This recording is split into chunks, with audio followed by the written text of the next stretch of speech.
Are there changes coming to the Washington Commanders offense already? That and more on today's mailbag episode of Locked On Commanders. Your daily podcast on the Washington Commanders. Part of the Locked On Podcast Network. Your team every day.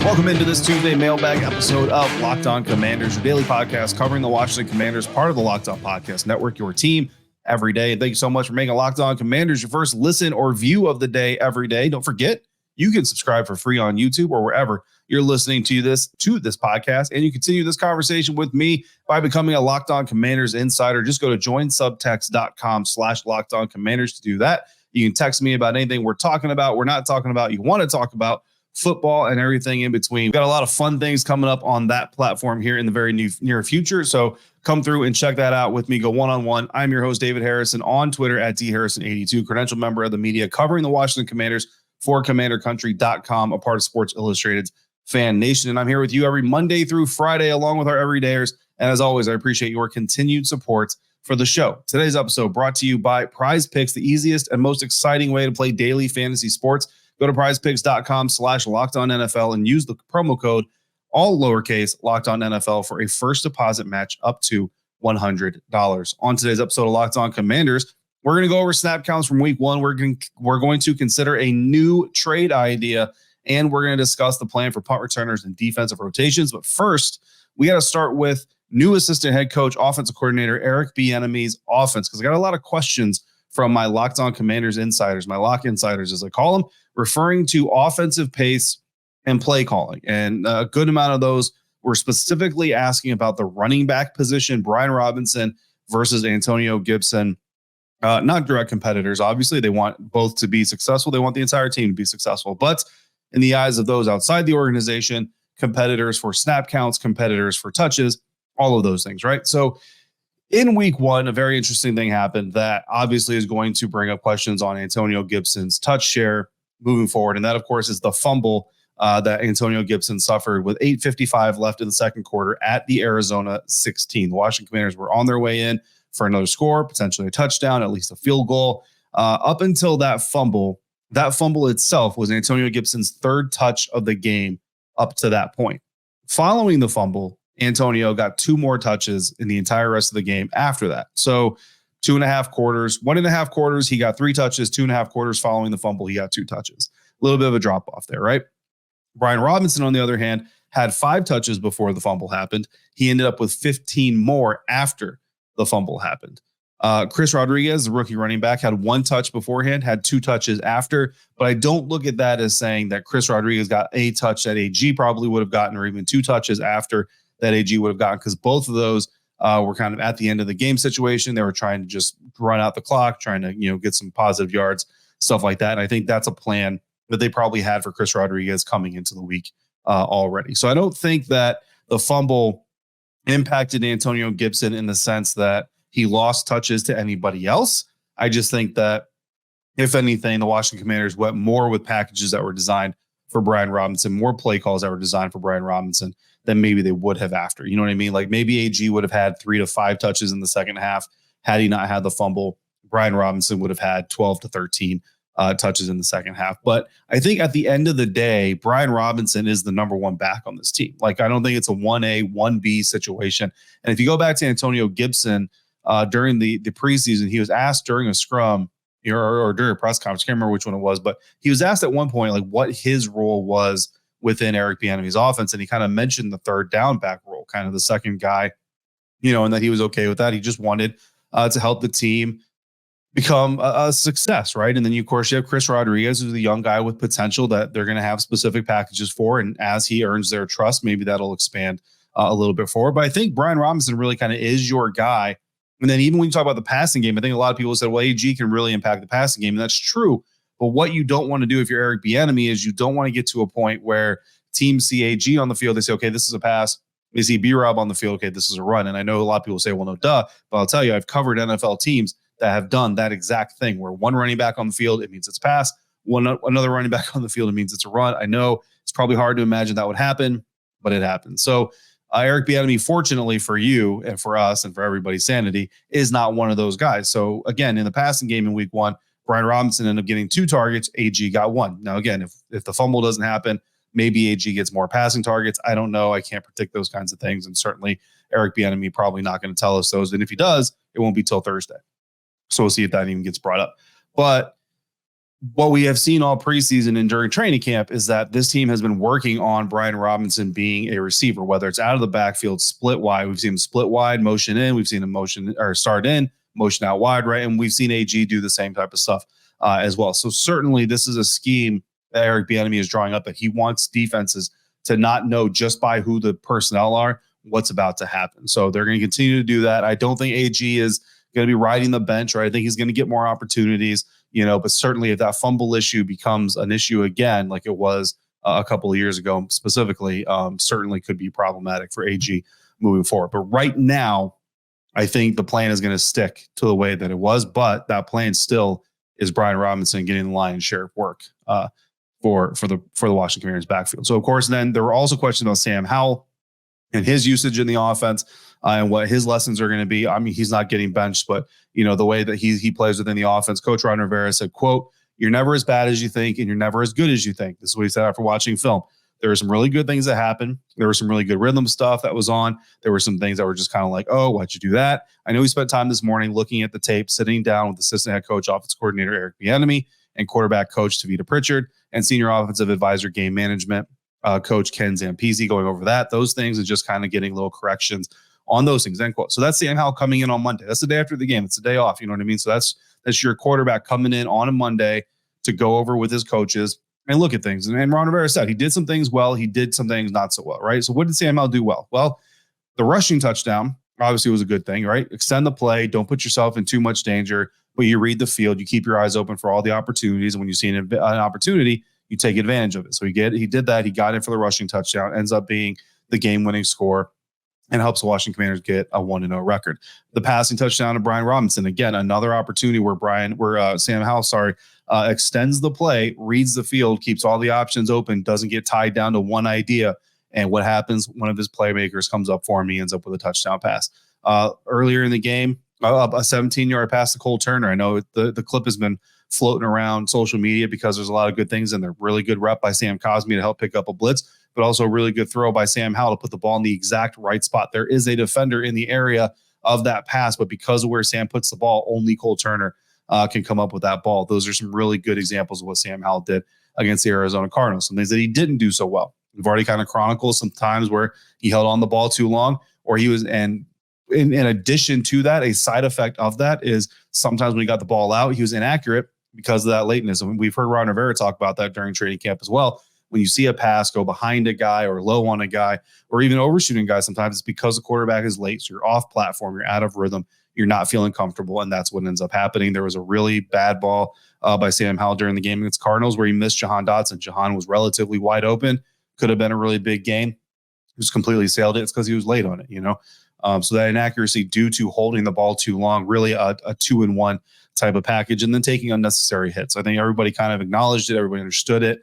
We've heard Sam mention it before during the preseason. Coach Rivera reiterated it. I promise you, his coaches are telling him, dude, you cannot keep taking all those hits. We need you on the field, not in the training room. So that, I think, is kind of the state of the offense. Again, this thing is kind of a work in progress. We're going to learn it as we see it. We think we know certain things. We'll see if those things prove to be true or not. If not, then we'll adjust the way that we're seeing the way that things are happening and go from there. But speaking of adjusting, when Dax Milne went on the IR, the Washington Commanders adjusted by bringing in Jamison Crowder. Now he is on the active roster after being a practice squad call-up for week 1. What does that mean for the punt return game? What does it mean for Dax Milne? That's coming up next on today's episode of Locked On Commanders, part of the Locked On Podcast Network, your team every day. Today's episode of Locked On Commanders brought to you by FanDuel, America's #1 sports book. The Washington Commanders are opening the week as 3.5-point underdogs on the road against the Denver Broncos. Now, traditionally, home teams get a field goal advantage right off the bat. So 3.5 points really means that the bookies in Vegas think it's about a half-point edge to the Denver Broncos. So take that for what it's worth. But right now, new customers, you bet $5 and you'll get $200 in bonus bets guaranteed. And if I was new to FanDuel, I would put $5 on the Commanders money line. Don't worry about the spread. Just go money line because I do think they will beat the Denver Broncos. More on that coming up later this week. Plus, all customers who bet, whether it's new, whether you've been around, $5, you bet $5, you'll get a $100 off voucher for NFL Sunday Ticket from YouTube and YouTube TV. I recently took advantage of that deal. It worked out pretty great. Now is the best time to join FanDuel. The app is easy to use, and you can bet on everything from spreads to player props and more. So visit FanDuel.com/lockedon and kick off the NFL season with an offer you don't want to miss. FanDuel, official sports partner of the National Football League.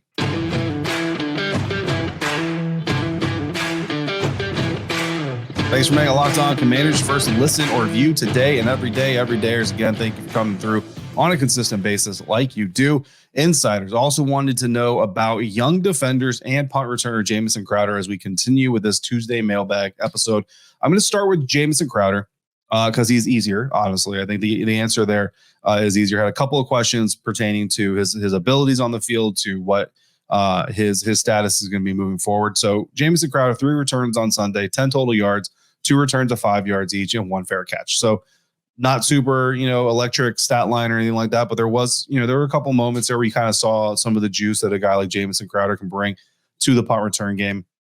And I think it's something that, this team has been looking for a little bit. And you want to get it out of Dax, and Dax acknowledged during training camp that he wants to get it out of himself. He understands the fans want it. He wants it. The media wants it. Everybody wants it. But at the same time, the value in just simply fielding the ball is very important. Jamison Crowder has experience doing both. He has experience fielding the ball. He also has experience bringing a little bit of electricity. Didn't see a lot of the electricity, saw some. I mean, there were short run backs, but there was still some electricity in those run backs. We'll continue to see that because he is on the active roster. What that means is, according to Coach Ron Rivera, that basically he's the veteran stabilizer to the punt return game while Dax Milne is on the med. Dax Milne is on the IR, which means he's gone for at least 4 weeks. Potentially, he'd come back week 5. Or later, depending on the status of his injury. So Jamison Crowder, you figure, is around till at least after week 4, through week 4. Kind of considered an extended tryout. If he gets a touchdown return in that time, if you got a couple explosive returns and doesn't fumble or muff any punts, like certainly, there's a reality where he could take that job, and maybe Dax Milne returns not to the active roster, but to the practice squad. I don't know. You know what I mean? Maybe they just keep him on IR for the year and let him completely mend. Again, soft tissue issues are kind of hard to deal with. So, we'll have to see how it goes. All we know for sure is that Jamison Crowder is going to be your punt returner week 2 in Denver. And from there, we'll have to go from there. Again, I asked Ron Rivera about it, and he specifically said we're going to take game by game. So that's not, a solidified answer, but I don't know week 2 if you can expect a whole lot of solidified answers, especially with a team that's got a lot of turnover for as far as scheme and operations is concerned.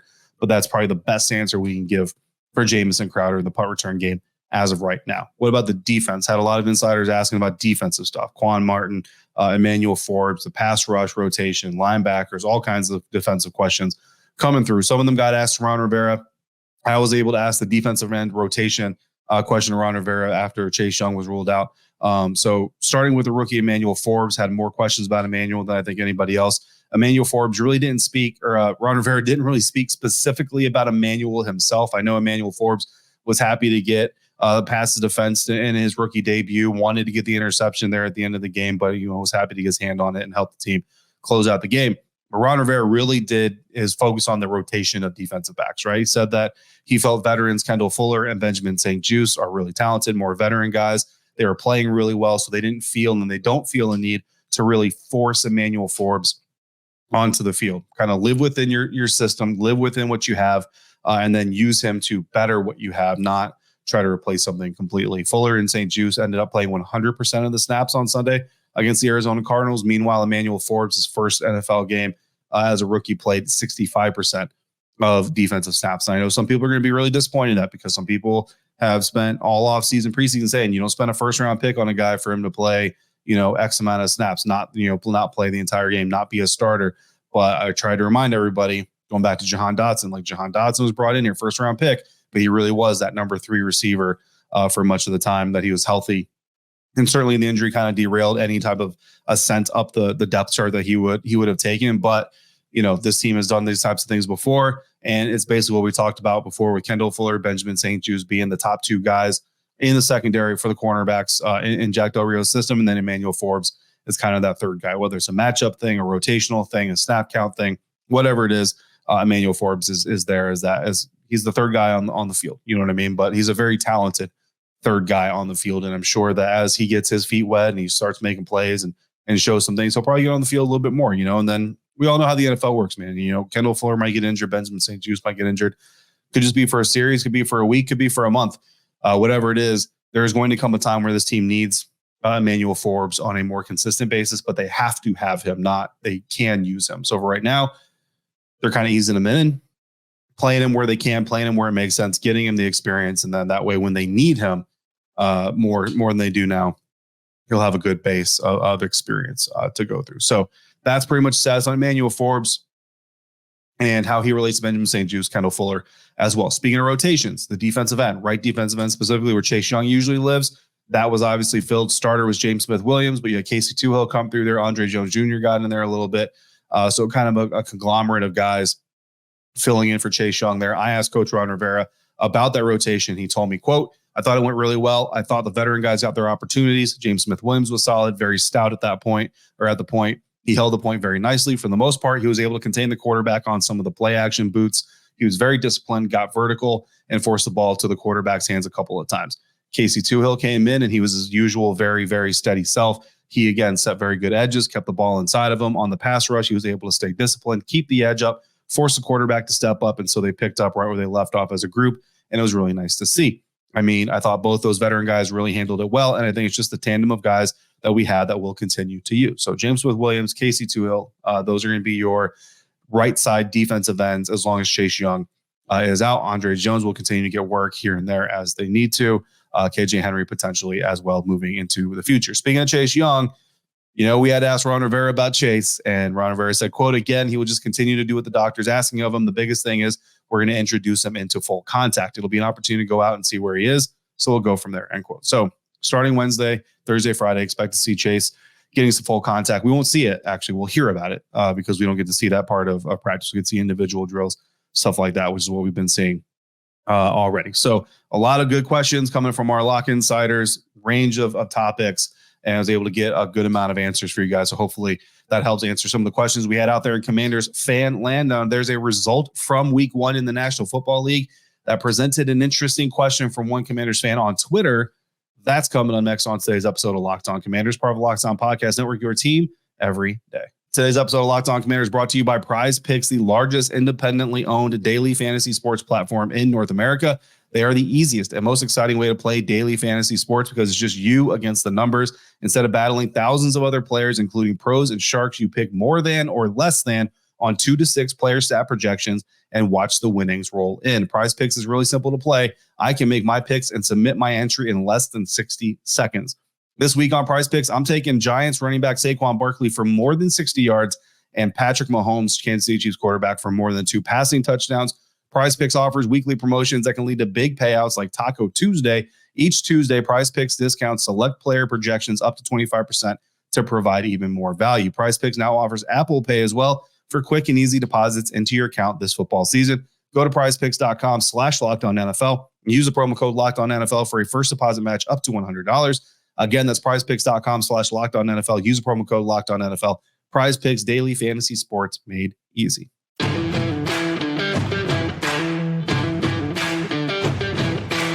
Wrapping up this Tuesday mailbag episode with a question from Twitter. Cameron McDonald on Twitter asks, if the Jets approach with a trade for Jacoby Brissett and offer maybe a third, should we take it? Of course, talking about the Washington Commanders. Should the Washington Commanders take a trade offer from the New York Jets for a third-round pick for Jacoby Brissett? That question, of course, is coming because the New York Jets on Monday Night Football suffered an injury to quarterback Aaron Rodgers, confirmed on Tuesday morning, a torn Achilles. He is out for the season. And honestly, Aaron Rodgers' career may actually be over. That just as quickly as it started in New York, it's already done and over. That's an interesting topic. And here's what I will say. There are reasons for both. The reasons to say yes are Jacoby Brissett is not the future quarterback of this team. He's not the present quarterback of this team, but he's certainly not the future quarterback of this team, right? And if you're Ron Rivera, Martin Mayhew, all these guys, if you're going to keep your job, it is not going to be because of Jacoby Brissett. If you're going to keep your job, you're going to keep it because the future of your team looks bright compared to where you're at right now. So that's a reason to potentially take that. Now, I don't know that the Jets would offer a third-round quarterback, but the Jets are in an interesting situation because they've kind of gone all in on this season. And now with Aaron Rodgers out, like if you kind of pull back from that, that's not a good look. So spending a next year third-round pick for Jacoby Brissett certainly feels high. But you're talking about a quarterback who's been working out. He's been in camp.